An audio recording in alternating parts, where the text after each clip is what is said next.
सभी को जय जनेन्द्र।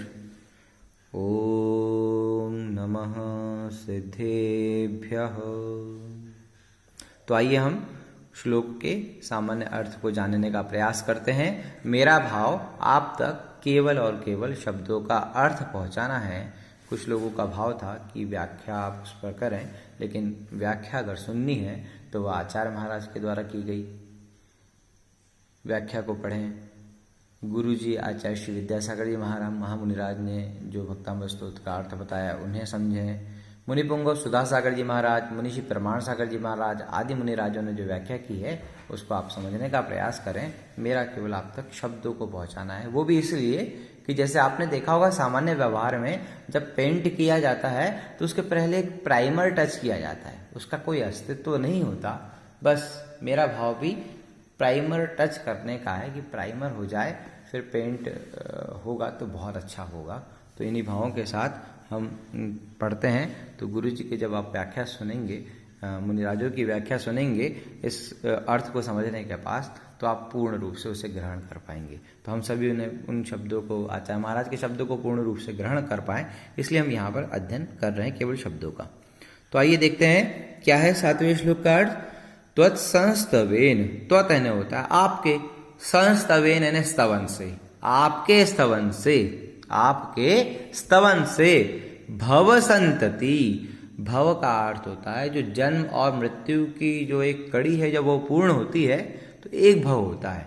ऐसे एक बार जन्म मृत्यु नहीं हुई है, कई बार जन्म मृत्यु हुए हैं जिसकी कोई गिनती नहीं है। तो वही भवों की, उस जन्म मृत्यु की जो संतति, जो परंपरा है, जो भव की परंपरा है, उन परंपरा में भव संतति यानी जन्म मृत्यु का जो रूपी जो भव है, उस वो एक भव नहीं, 2 भव, 3 भव, 4 भव, ऐसी कई श्रृंखला चली आ रही है, उसकी लंबी श्रृंखला। उस श्रृंखला में सन्निबद्धम, सन्नि मतलब है बहुत नजदीक आकर के, बद्धम यानी बंधे हुए, क्या पापम, पाप, एक भव के नहीं अनेक भवों के जो बंधे हुए पाप हैं, वो क्षणात, क्षणात यानी क्षण भर में, पंचमी विभक्ति का उपयोग करके बताया गया। क्षणात यानी क्षण भर में, क्षयम क्षय को, और उपैति यानी प्राप्त होते हैं, उपैति यानी प्राप्त होते हैं।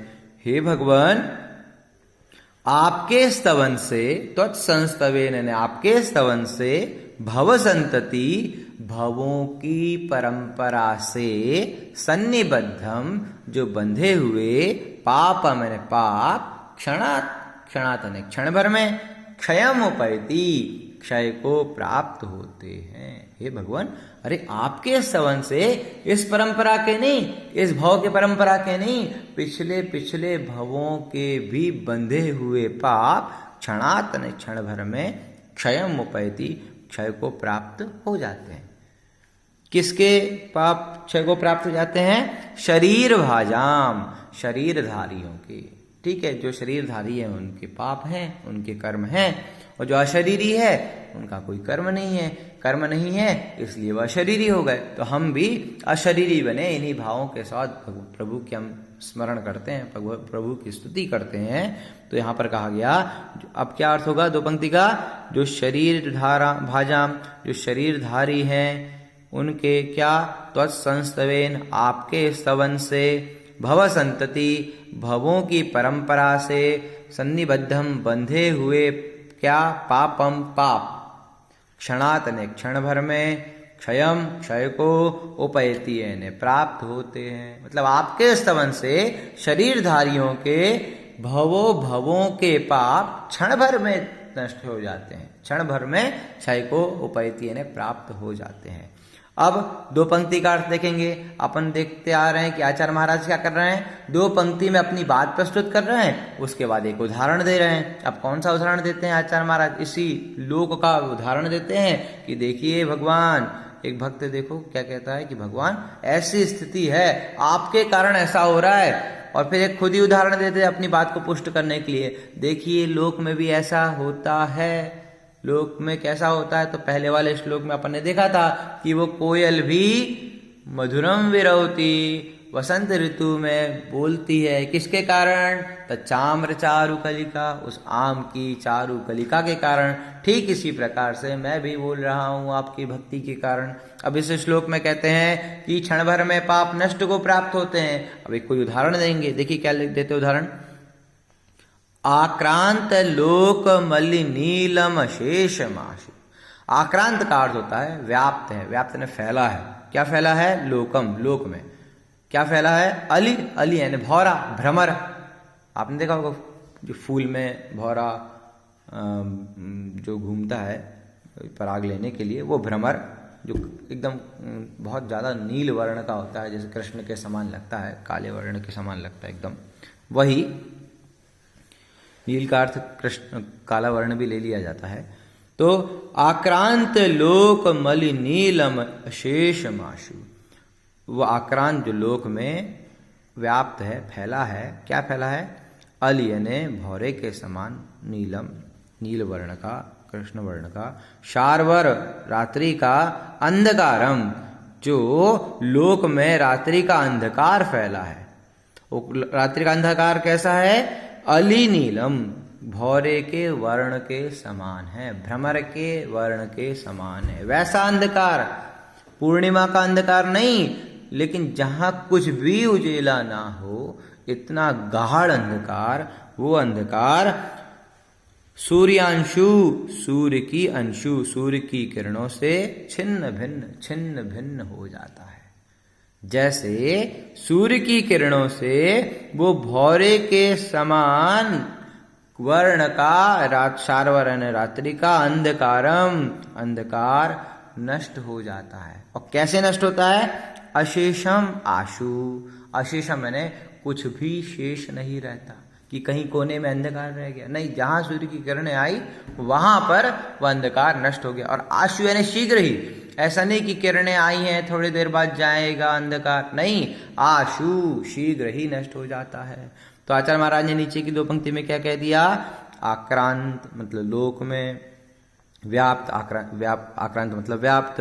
कहाँ व्याप्त? लोक में, लोक में क्या व्याप्त है? शार्वर अंधकारम, शार्वर का अर्थ होता है रात्रि का, अंधकारम है अंधकार, जो लोक में रात्रि का अंधकार व्याप्त है। और वो अंधकार कैसा है? अली नीलम, भ्रमर के वर्ण के समान है। और वो अंधकार को कौन नष्ट करता है? सूर्यांशु, सूर्य की अंशु। देखिए कितना सटीक उदाहरण देते हैं आचार्य महाराज। आचार्य महाराज यहाँ पर बात कर रहे हैं कि आपके स्तवन से, मतलब आपकी तो बात दूर है, अभी आपके हमने दर्शन नहीं किया साक्षात, आपके स्तवन से भवो भवों के पाप नष्ट हो जाते हैं। कैसे? जैसे इव ने वैसे ही, समान के समान, इव यहाँ शब्द आया है, इव का अर्थ होता है वैसे ही। जैसे सूर्य की बात तो दूर, सूर्य अभी ऊपर है, लेकिन उसकी किरणें जो हैं वो उस अंधकार को भी नष्ट कर देती हैं जो भ्रमर के वर्ण के समान है।